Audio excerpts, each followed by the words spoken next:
Forces encounter giants in Antarctica. You heard it here first. It was the early 2000s, right around the same time as the Kandahar Giant, when a team of Navy SEALs was called to Antarctica. Their mission was to plunge deep into the ice shelf and explore ruins recently discovered by ground-penetrating radar. Upon arrival at the site, they would begin their descent down a large pre-drilled hole that would open up into a cavern. As soon as their boots hit the ground, they would quickly realize the cavern was actually a massive megalithic structure.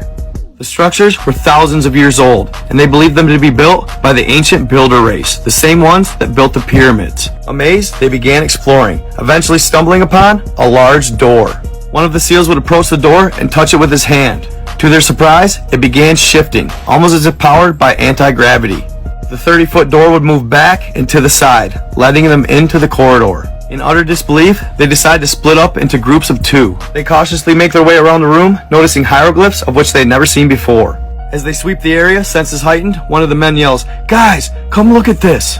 As the rest of the team approaches this portion of the structure, they instantly notice the super advanced tech, and their comrades staring at a large crystal chamber. They brush a layer of frost off that has accumulated over thousands of years.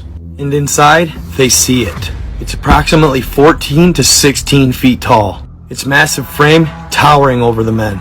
Its eyes still open with a fierce look on its face, almost as if it's staring at them. The warm blood running through their veins turns cold. As it is said, when a soldier first experiences these beings, it changes them. They will never be the same, but some take it better than others. It is reported that some soldiers lose their head completely upon sight. They simply cannot handle it. They have to back out. Others' hair has turned completely gray in an instant. They are simply that afraid. As they're pondering over what they're looking at, one of the soldiers says, "Guys, check it out." They look over, and two of the chambers have already been broken through. These crystal chambers had them in a stasis, and they are now waking up. That's when the lead SEAL yells out, "All right, fellas, you know what time it is. On me."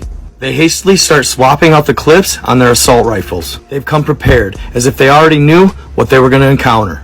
The rounds in these new magazines were something special. They weren't regular hollow point lead. They were actually made of pure copper, as the military and the Pentagon knew that pure copper is the only thing that kills these beasts. Using anything else is futile and will not hurt them. As they're finally getting locked and loaded, all of a sudden, out of nowhere, they hear a cry.